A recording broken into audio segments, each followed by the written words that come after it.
You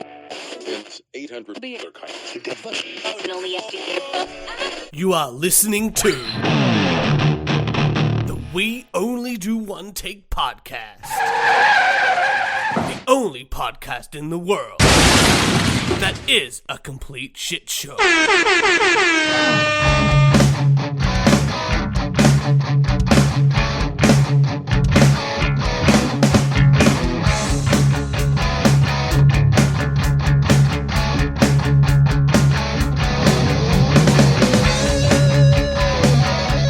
Hello, ladies and gentlemen. Welcome back to the We Only Do One Take podcast. It's the only podcast in the world that is a complete shit show. I'm your host, Turch, and with me is my co-host, the CEO of the podcast, Kieran. And with us today, very special guest, a guest I've been wanting to get on the show for a very long time. It's Matt Farley from Motern Media. Matt, how you doing, buddy? I'm doing great, and this is a tremendous honor. Thank you. Oh, it's a tremendous honor for us. You better best believe that. I'll tell you what. Let me just. Matt is a man of many talents, but he's a fantastic musician. Recorded, and released 25,000 songs officially, and you're also a fantastic filmmaker and a fantastic performer. And I need to know all about that. I need to know more than just the stuff that's online. I need to know more about the myth, the man, the legend that is Matt. So, Matt, how about we just absolutely kick it off? Let's start it all the way at the beginning.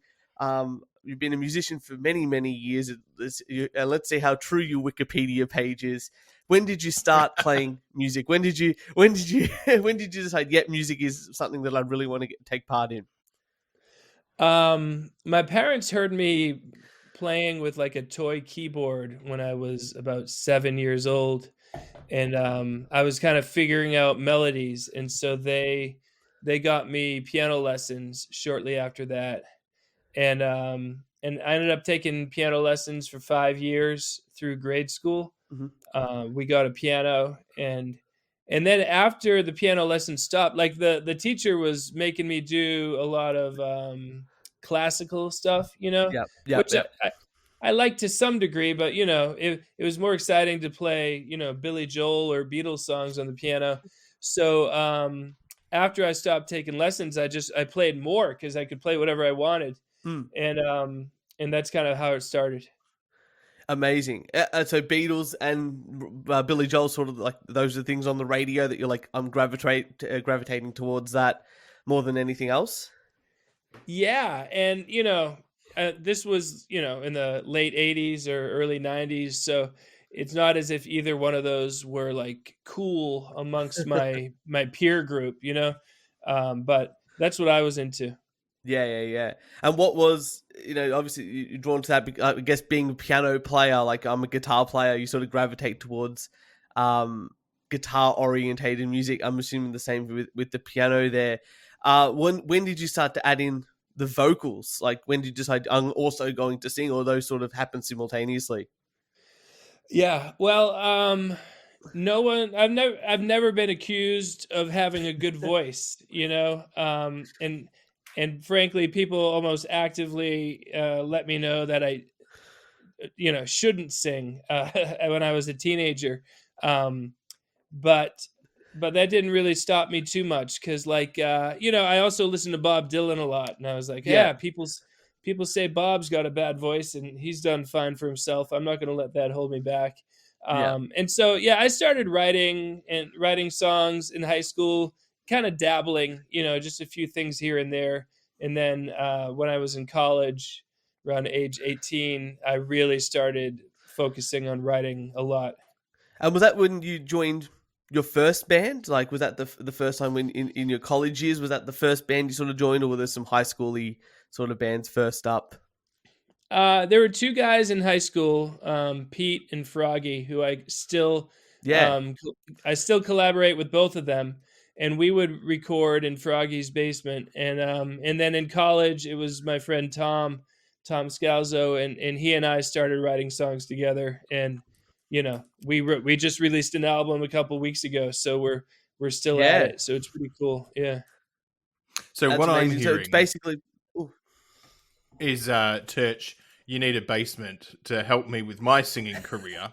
because Church and I are going to be singing. Well, I have to sing, and I'm not a good singer, and you're giving me hope here. So this is Great. good. True. Yeah. And that's where we belong anyway. We belong in the basement, you know? Yeah.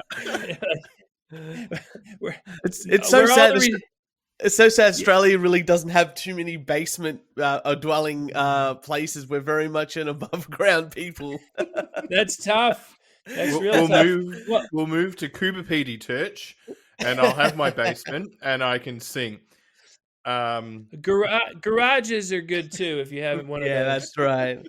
I've played in many garages in bands over time, and but yeah. So what is let's go. So the writing process, obviously being Bob Dylan, you Billy Joel, all that sort of stuff.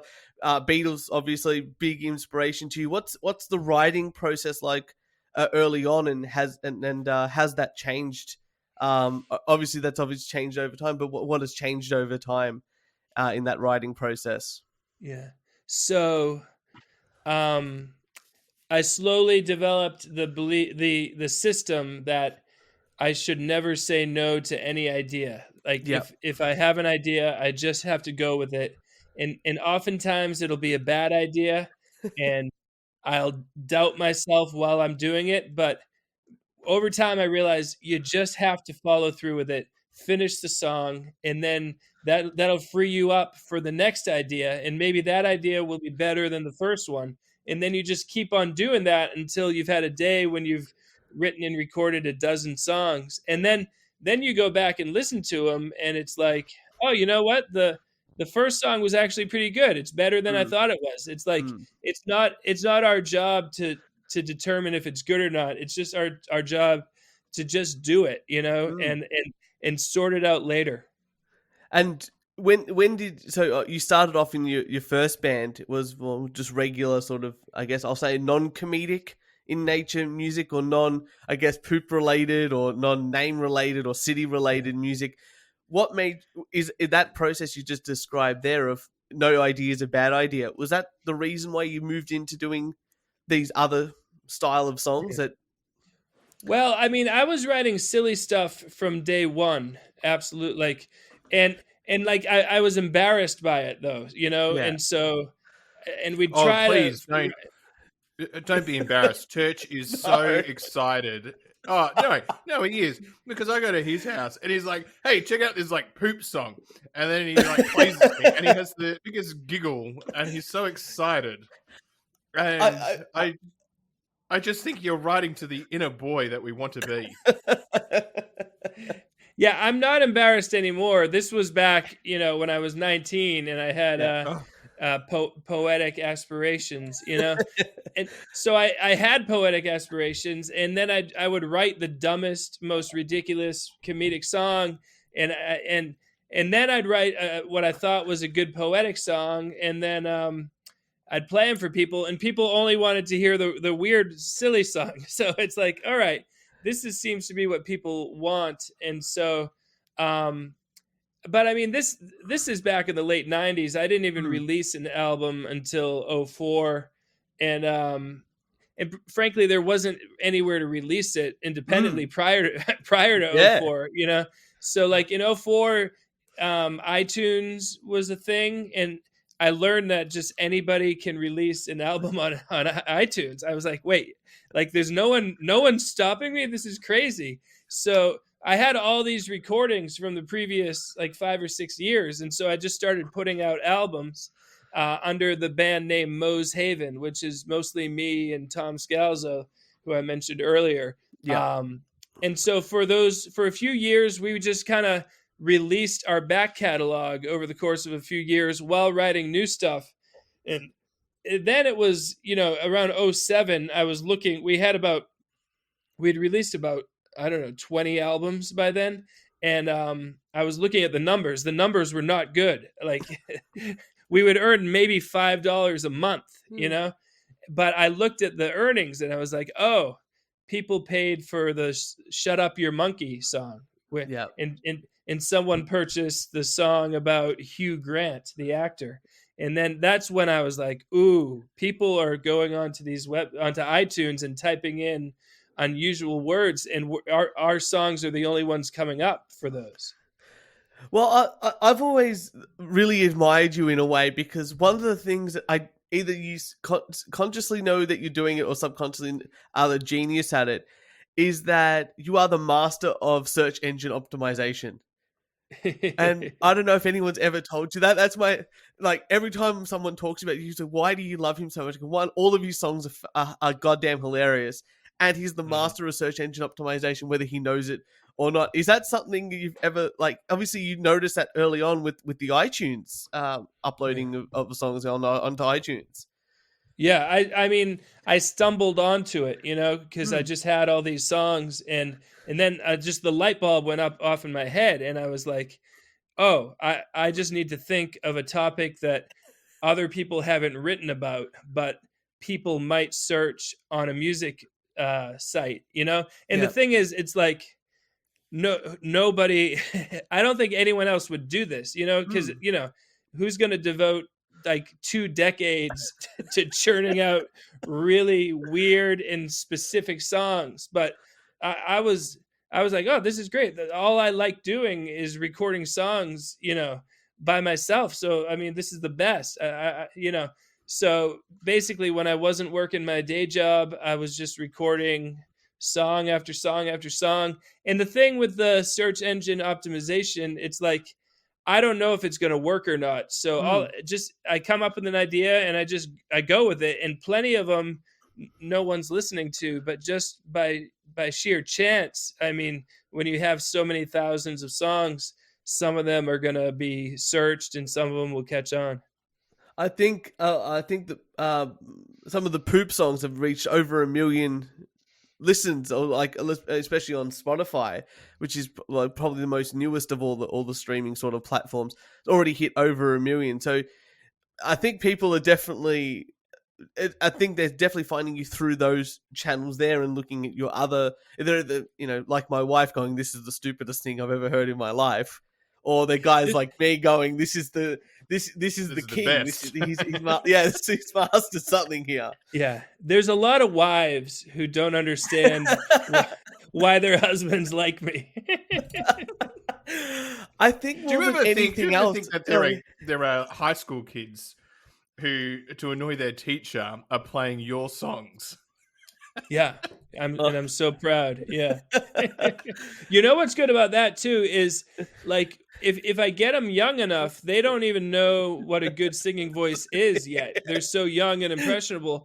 And so there's a whole generation of kids who think my singing voice is like acceptable and normal. And so as they get older, I'm changing the tastes of humanity. And I think I'm only going to get bigger as more and more people just can't help, because everyone's heard "Poop in My Fingernails" at this point, and they don't realize how bad my voice is. It's great.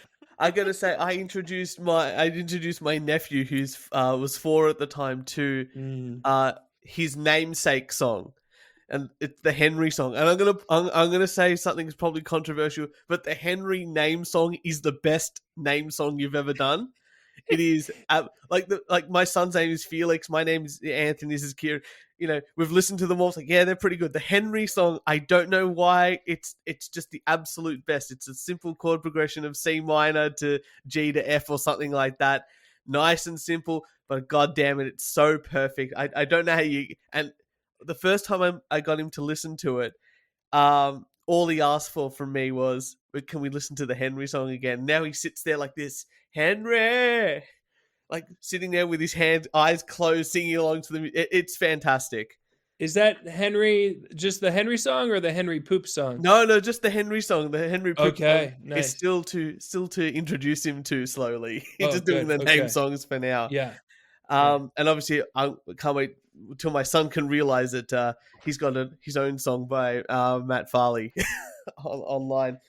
Yeah. So you obviously got others involved. It's really roughly the same group of guys that you've been recording with the whole time, or do you get other people in, or is it a lot of yourself just recording in your own basement?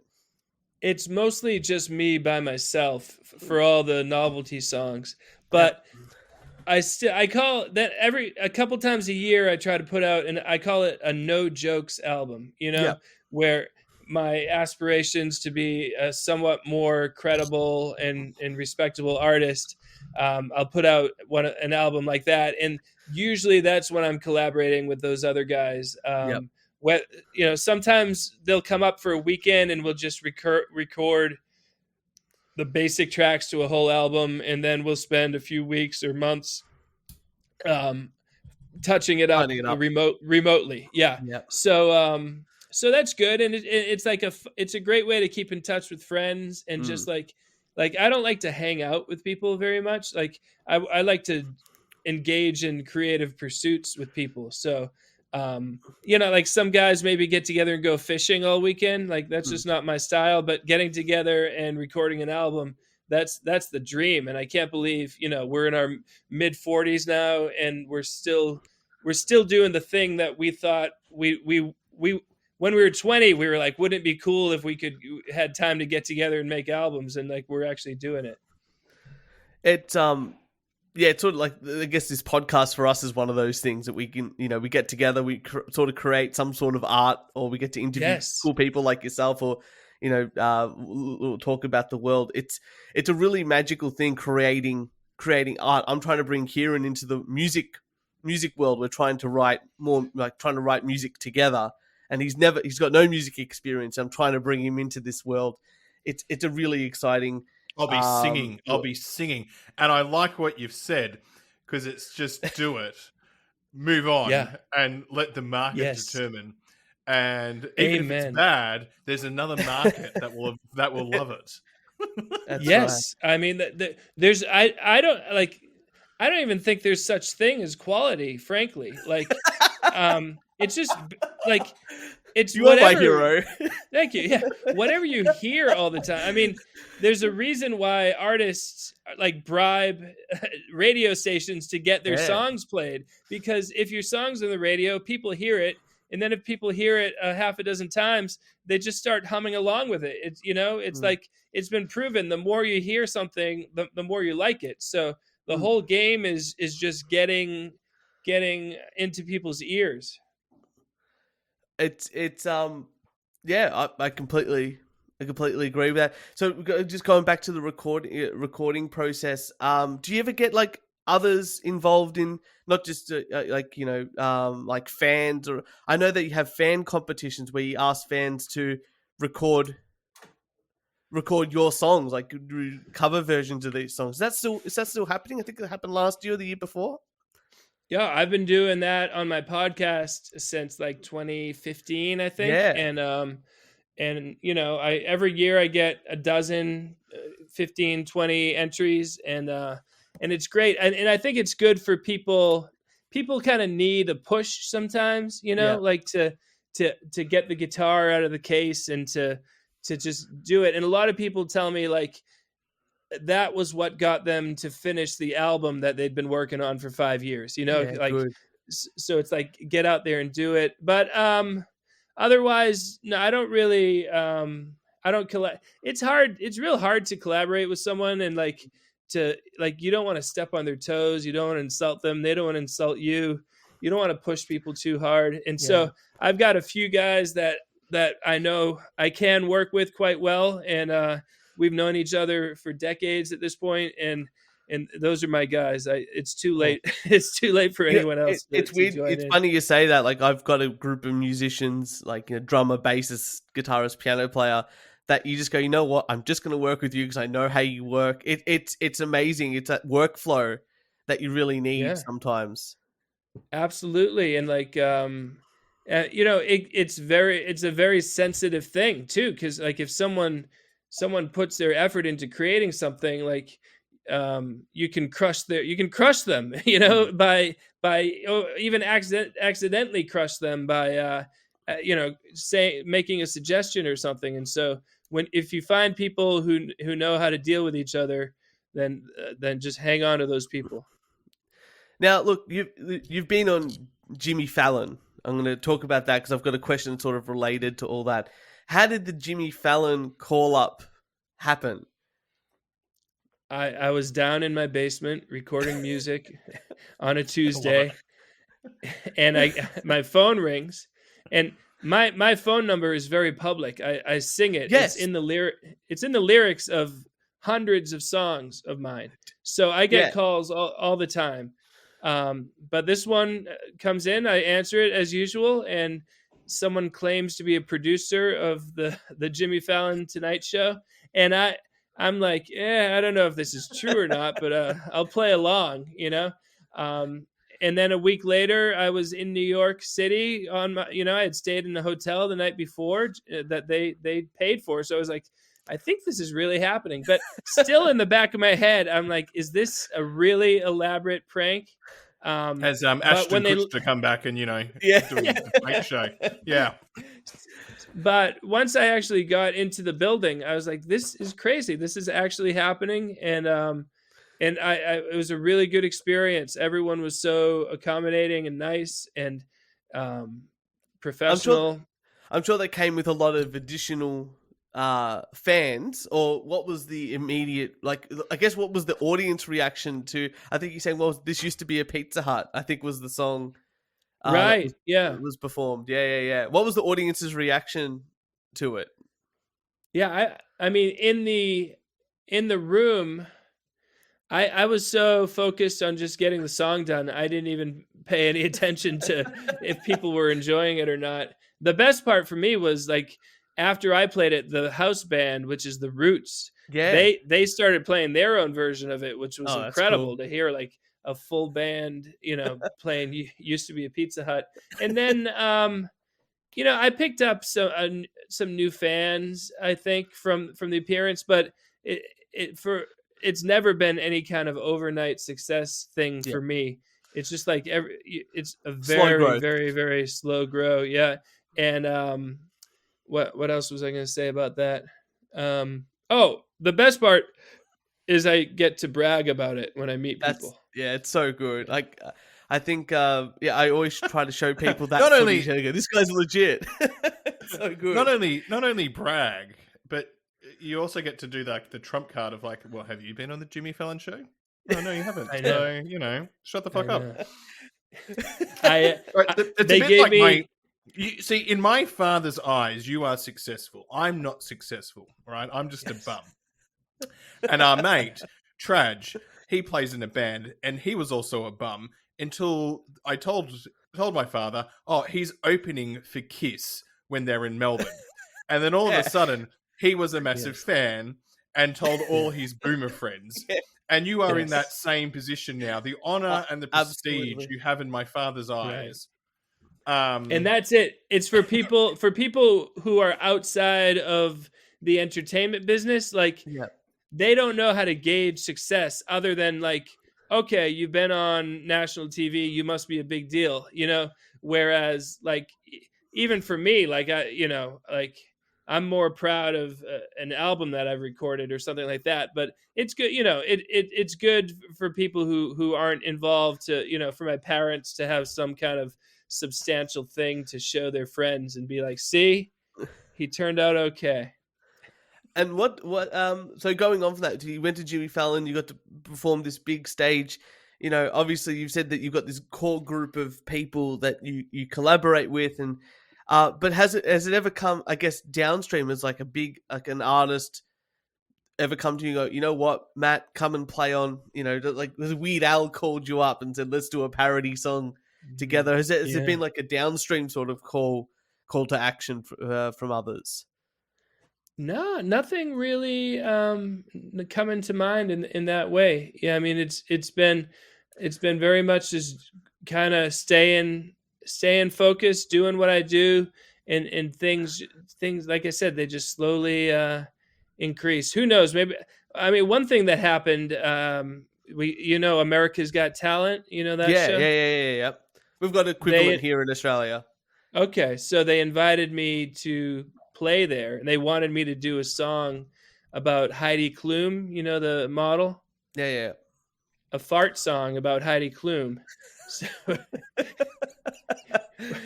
which I did. So I go up on stage and I perform a song.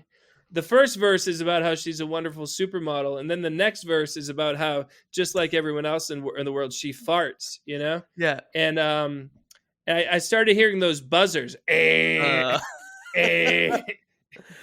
3 buzzers, but not the fourth. The fourth, Howie Mandel never pressed the buzzer, so I was able to finish the song. I thought it went great, but they cut me out of the show. I went all the way to Los Angeles for a couple days, and then my wife and I watched every episode all through the summer, waiting for my big moment. It never came. Yeah. Well, I was quite disappointed.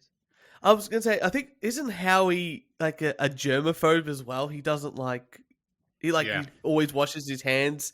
So for him to like the Heidi Klum poop song, I think for me, like you got to take that as an enormous win. Yes, absolutely. Yeah, I thought it went great, but maybe it's Heidi. She didn't want the world to be clued into the fact that she farts. That's that potential. I think no woman wants the world to know that they're perfectly honest. But that's one of those exciting. That's right. But You can go and write a fart song about the We Only Do One Take podcast. That's right. Okay. Anytime in the world, anytime. Look, you do play shows, you play concerts, you do, and then the big thing that I know you do is that once a year or maybe more than once a year, you do big 5.5+ hour concerts. You did one in Massachusetts, like I think last year, or potential. It's 2024. I keep thinking of 2022, but you've done one more recently than not, like a 5.5 hour show. How do those come about? Yeah. So I'm all about excess in general, as 25,000 songs, making tons of movies, et cetera, et cetera. And so around the time of the Tonight Show appearance, I felt like I was like, you know what? I have enough fans that we could at least sell 10, 15 tickets. And, and I was like, that'll be enough. Then, we can have family and friends fill up the rest of the seats. Yeah. So I rented out a venue, and from day one, it was at least a 5-hour performance. So that was back in 2017. And so once a year since then, it's me and those 3 guys I've been playing music with forever. We've done one of these shows, 5.5 hours. And the most recent one was May of 2023. We had more than 100 people in a hotel conference room.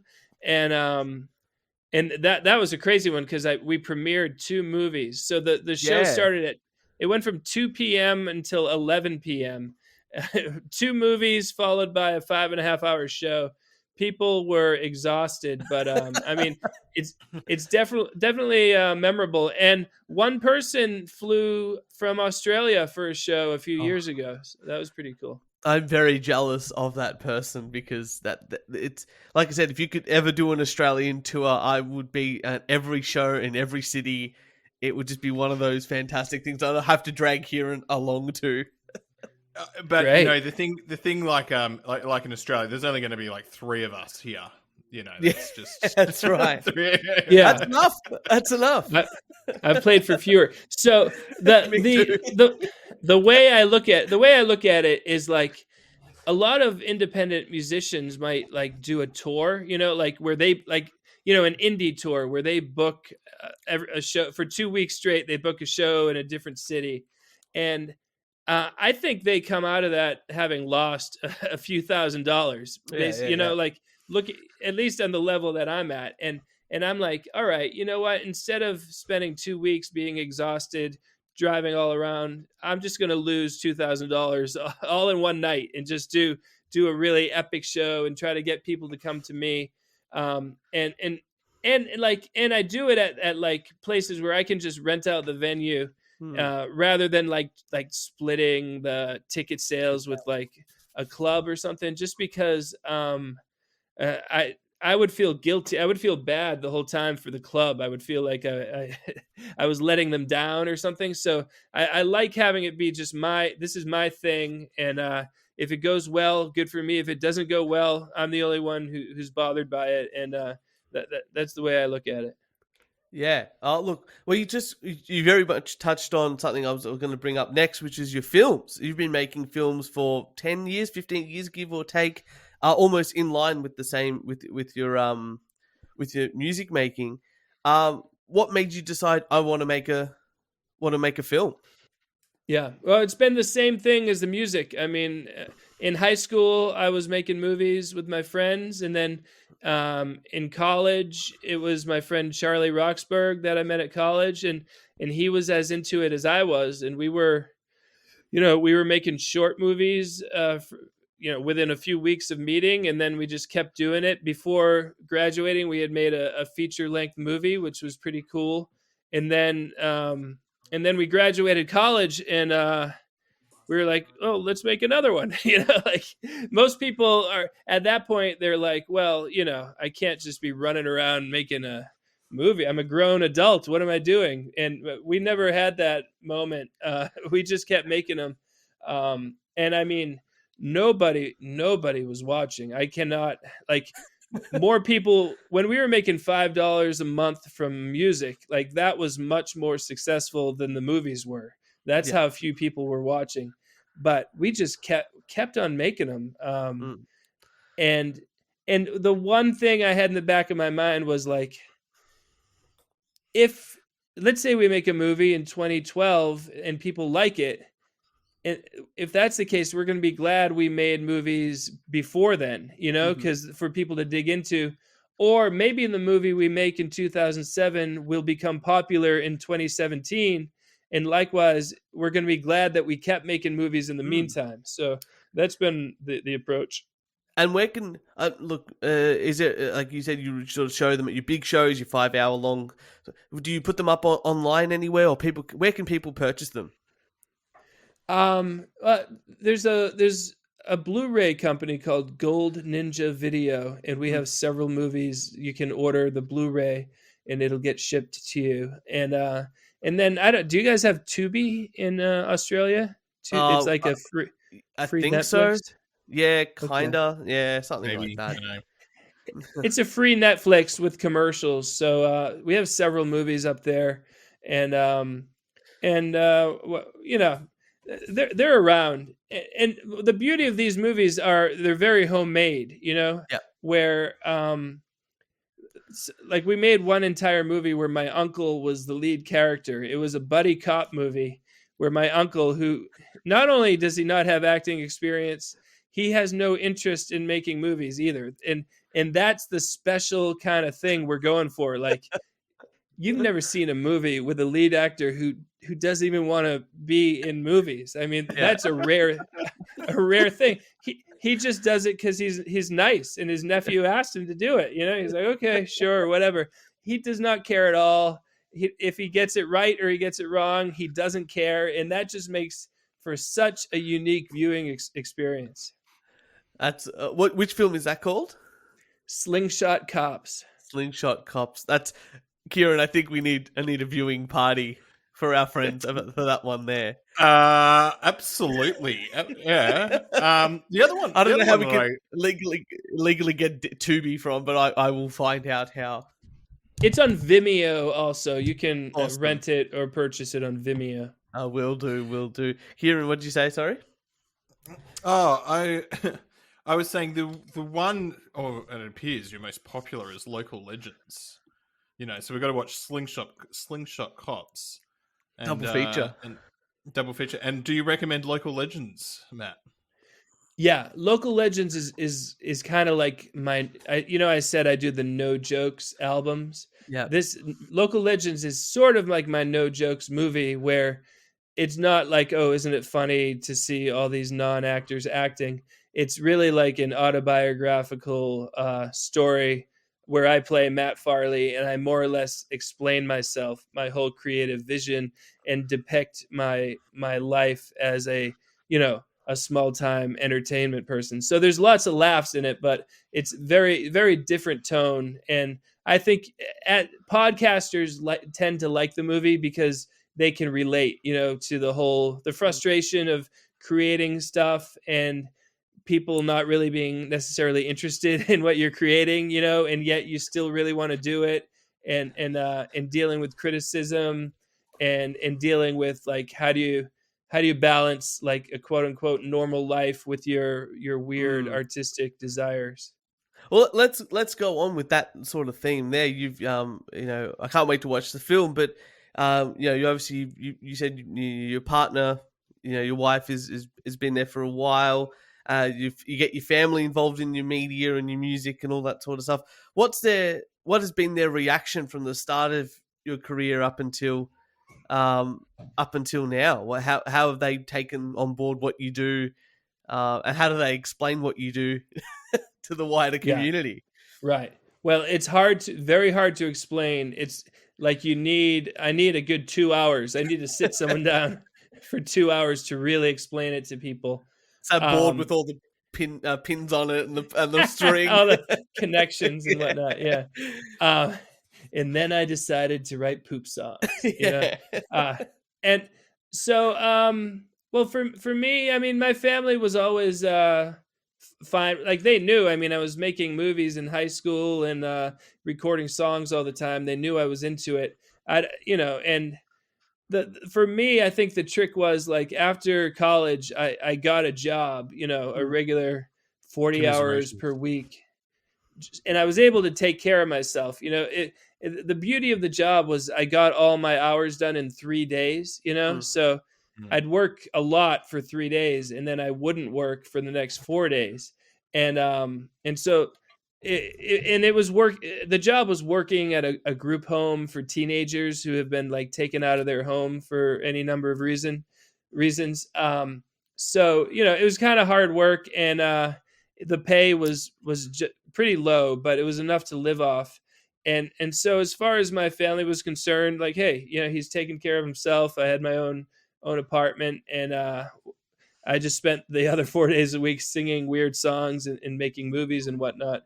And then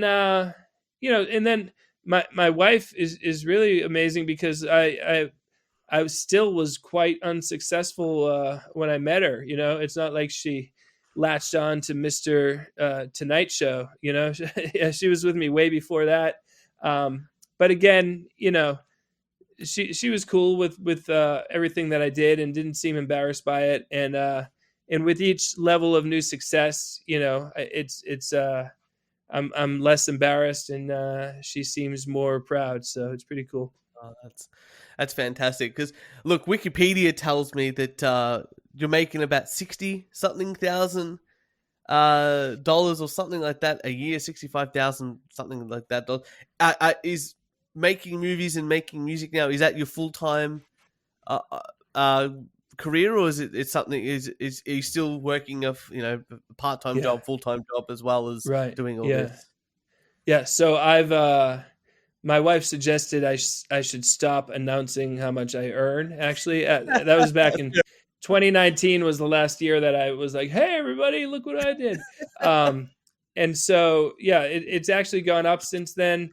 And it's been my full-time gig since 2017, actually. Yeah, I finally quit my day job and I can't believe it. Nothing makes me happier than you saying that. Yeah, Absolutely nothing makes me happier than you going, I can just make these songs, make movies.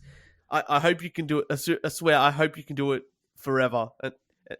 Thank you. Yeah. I mean, every year is better than the last year. And so anytime I get a little nervous, I just got to remind myself. I mean, it keeps going up. I keep on, I released probably 800 songs last year. So it's like I keep on adding to the pile of stuff. And, and I think it kind of success begets success, with each new because someone finds one song and there's a whole lot of others for them to find, and those pennies add up.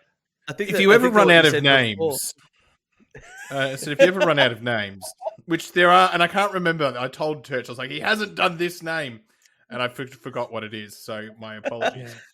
See, I think the opposite. I think the opposite, Matt. I think that you've come across an additional revenue source. You've got an basically unlimited list of names. All you need to do is put out those names and call them baby name books. And you've got an additional revenue source. There's so many things I go, man, he can monetize this in a way that like just funds your creative output. I think that's the most important part. Yeah, well, in some people hear about what I do and they just think like, oh, this guy is just a money hungry, cynical, non-artist, and it's like I mean, I'm using a lot of this money to pay for these movie projects that do not earn any money at all, but I just absolutely want to do them, and I mean. Basically, every time I put on an extravaganza, I'm losing a few $1,000s, and so it's definitely like it's just instead of having a day job, I have 25,000 silly songs that are that are earning my main income, and I just keep adding to that, and then when I'm not doing that, I can do other creative pursuits. It's just like it's like the funniest way to make a living, I think, too. Oh, it's completely the opposite. I think it's the most fantastic way you can make a living. Yeah. It's so good. One of the things that when I tried to ask other people like questions that they wanted to say, they wanted one of our friends wanted to say that, are you aware that you are the nicest person on Twitter? Because every single one of your posts is the nicest post you can ever have, and I have 100% agree. Yeah, for sure. And the thing is, like, Twitter's all about self promotion, and some people try to be subtle about it, and it feels wrong to me. Like, if you're going to promote yourself, you should just go out there, call yourself the greatest songwriter of all time, and and just take pictures of yourself and act as if you're so grandiose and important. But I think people get the joke, and then sometimes people will be a little, if anyone criticizes me, I'm not looking to fight them. I'm more just looking to just have a little fun with it. But yeah, for sure, I'm trying to maintain some good vibes all around. All right. Now, so you said that to do with aliens. So I have to ask this question: if aliens came down, what is the one song that you would give them? I have a song called "The Aliens Built the Pyramids," and I would perform that for them. So Fantastic. Good. That's a great song too. Such a good song. Like I said, Matt, I've listened to so many of your songs. Like I feel like you are, for me, like I love Frank Zappa. I've always loved Frank Zappa, and you're in that same vein. Like he's got his very serious songs, he's got his very silly songs, he's got his movies, he's got his art, and it's all to like it's just it's just money made to fund the next art project, and that's what I think. That's probably what I see a lot of Frank Zappa in you. In that sort of sense, and for me, it's sort of like, I think that's why I get it more than the average person. Yes, and I'm grateful that you get it, and I definitely wish more people understood that aspect of it for sure, because that's the one thing I'm always like kind of fighting for, is just to get a little bit more respect for the fact that like it is. There's some good stuff in here, some like really good compositions that I'm proud of. And Zappa gets a lot more respect than I do, but life is long. Yeah, that's right. Now, one of the things that you also do, so you've lovingly come onto this podcast here, but you've got your own podcast, the Motern Media Infomercial Podcast, which the funniest name you could ever call a podcast, and two, you just talk about all your upcoming project songs and talk to the people you make music with. Why did you decide to start the podcast? Yeah. Well, one main reason is my poor wife. She'll be just sitting on the couch or relaxing, and I'll be like, "I was thinking of doing this, and I was thinking of doing this, and I was thinking of doing this," and you can see the boredom. Her eyes are glazed over, and she's just like, "When is he going to stop talking?" And so I thought maybe if I just say it into a microphone, I'll get it out, and I can spare her some of that. So there's that. That's the reason. And then and frankly, I just thought like I would want to hear. I like hearing creative people discussing every intricate detail of the process, and so I'm going to put it out there. And if someone wants to hear it, great. If not, that's great. And I'm going to be very honest about it. This is an infomercial. This is all about self-promotion.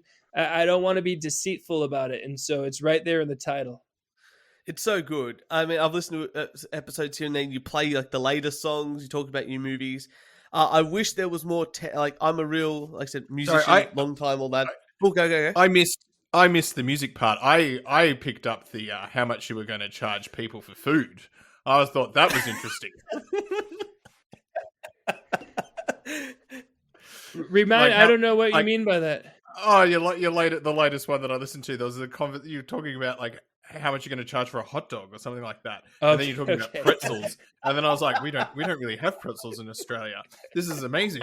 And then like what how much to charge at like the Super Bowl versus like what are you going to do? And then like the argument of like you should charge money. See, I'm not even musically talented, but that was fucking hilarious. Yeah, well, I mean so that's Froggy, the drummer, and I mean I've known him since we were 7 years old, and those are our conversations. Yeah. Like basically, we've been having these kind of conversations since we were 7, where we really get into the detail, and we're kind of like arguing a point that's totally unimportant, Totally and, moot like, point. So hopefully, clearly you didn't mind listening to that. So that was cool. Yeah, we got a show in Orlando, Florida coming up in early March. That's going to be exciting. That's fantastic. And you got the full band for that one there? I think so. So you good. know, I mean, each band member is going to have to pay his own way to fly to Orlando and then fly home. So I was like, if you can come, great. If you can't, I totally understand. And I mean, it'll definitely be me and Froggy, and hopefully the other guys will come too. Great. Now you've got a big show coming up, Orlando. How do you decide on a set list? So you've got an hour, 2 hour, 5 hour, 5 hour show. How do you go? Do you go? We're going to play all the new album and these songs here, or do you ask fans for suggestions, or what's the process to get a set list together? Well, yeah, I mean, we've been doing shows now for several years, and so we definitely know what works. So we have like the crowd pleaser songs where we're like, all right, we know this is going to go over well. And then we definitely take input from people who are coming. If someone requests a song, we try very hard to fulfill that request because we're so honored that they're arriving at the show and that they actually had a song they wanted to hear. And yes, there have been several times where people requested a song, we learned it, and then they didn't come to the show. So there's that, and then we try. It's kind of, most of it is for the crowd, but a couple songs for us, where we're like, oh, let's try premiering this song. We've never done this one live before, stuff like that. But it's. I was actually working on the set list right before talking with you, and what's good about doing a 5-hour show is like it kind of builds up your tolerance. For Orlando, we're going to play an hour and a half, maybe an hour and 40 minutes, and it's like, that's gonna be easy, and it's easy to select all the songs that generally work really well and to put them all into one set list. Like, Orlando doesn't know what's coming for them. Yeah. Are you going to look for support acts or anything like that to, and find other artists to be, or is it just all you and the band and just for your crowd? When we launch our album, we are totally going to America. Or Matt can come to Australia, and we can support act. That's. I think that's. Well, I will happily. If you put on a show in this area, I will happily open for you for sure. Amazing. But when I do shows, it's like, all right, I'm losing hundreds, if not thousands of dollars to rent out this venue and to get all this equipment here. I am not sharing the stage with anybody. This is a total Farley ego fest, and I want to get my money's worth. So I don't like sharing the stage, and so I'm up there the whole time. And so no, just me. Nice. I understand completely, and you just want to be all you and your band up on stage. So can I do a little bit of tech talk?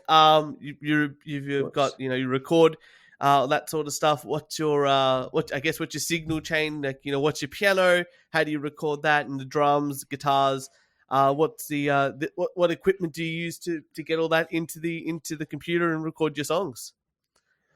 Okay, well, I can give you a little tour here. So this is a Roland stage piano, I guess you'd call it, and 88 keys, and real nice, real heavy though. So when I do live shows, it hurts to carry it everywhere. And then I record into this thing, which is a Zoom 24 track mixer / recorder. And one thing that I find for me is like, I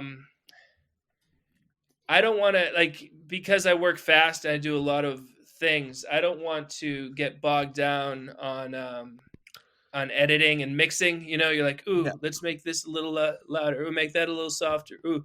And before you know it, 5 days have gone by and the song basically sounds the same, you know, but you've been tweaking it. And so to avoid that, I basically mix the whole song on this thing more or less as I'm going, and then boom, it's done.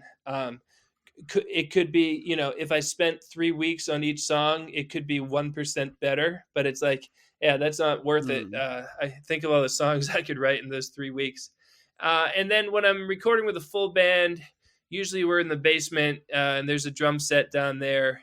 And usually the key is it's like try to get the drums recorded.